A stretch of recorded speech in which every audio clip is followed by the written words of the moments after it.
ஏய் கடைக்கு போயிட்டு வாடா. நானே சண்டே ஒரே ஒரு நாள் தான் லீவு கிடைச்சிருக்குன்னு பார்க்குறேன். இதில் வெறுப்பு தெரியுமா? என்ன வெறுப்புல இருக்கேன்? நானும் உன்ன மாதிரி வேலைக்கு போனேன்னு வீட்டு வேலையும் செய்வேன், ஆஃபீஸ் வேலையும் செய்வேன். கண்டிப்பா நான் வீட்டு வேலையை பார்த்துக்கிறேன், நீ வேலைக்கு போ.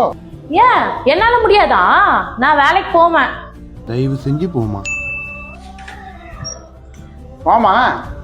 வா. எப்படிரா இந்த டிராஃபிக்ல நீ பைக் ஓட்டிட்டு வர? இதுல எப்படிரா இந்த லோனு, இஎம்ஐ, வீட்டு வாடகை, கேஸ் பில்லு இதெல்லாம் சமாளிக்கிற? இப்போ புரியுதா பசங்க செய்கிற வேலையை பொண்ணுங்க செஞ்சால் எவ்வளோ கஷ்டம்னு?